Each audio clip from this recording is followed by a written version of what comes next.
I did not laugh the entire movie. Back in action. What was that? Like many others, I was really excited for Cameron Diaz and Jamie Foxx teaming up together. Oh my god, this movie was a disaster. It was a bad movie with some redeeming qualities. I'm just gonna get the positives out of the way right now because there's only two. One, the chemistry between Cameron Diaz and Jamie Foxx, which their both performances were amazing, and the performance of Andrew Scott, which is always phenomenal. This movie suffers from weak plot, horrible writing. It was written by a 5-year-old, I think. It was written by a 5-year-old that just saw their first action movie and said to their parents, hey, I'm gonna write a movie. The twists are very obvious in this movie. You see it coming a mile away, so you're watching and you're like, oh, I know what's gonna happen for like the next hour or so. Also the VFX, it really takes you out of the movie. You're watching it and it just comes out of nowhere and you're like, what am I watching? Dialogue was pretty brutal in this movie. It looked like it was written once again by a 5-year-old. One of the biggest problems I find in this movie is that the action sequences are written around the story. Like they planned all the action sequences first and then they're like, okay, so how should we write a story that can fit this? There's car chase scenes that come out of nowhere. There's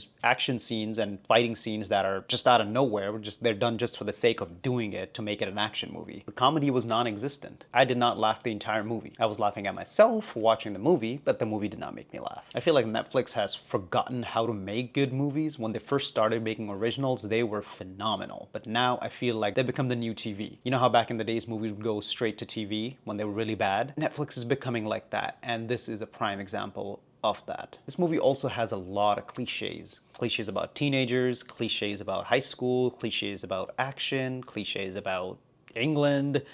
Just way too many cliches. If you haven't seen this movie, I bet you have. If you've seen any action movie in the past 5 years, this is a collection of those. And not only a collection of those, it's the collection of all the bad things of those movies put into one movie. The movie had an interesting premise, but it was really muddled down by bad direction and bad writing. The most basic part of any film is the story. The story is good, it will justify action, it will justify chase sequences, it'll justify fighting, it'll justify comedy, but the story was very weak. It was written very weak. It could not support the great actors and the great locations that it was filmed at. So all in all, it was a pretty bad movie. I was really excited. A lot of people were excited, and it was a huge letdown. I'd only give this 1.5 stars out of 5.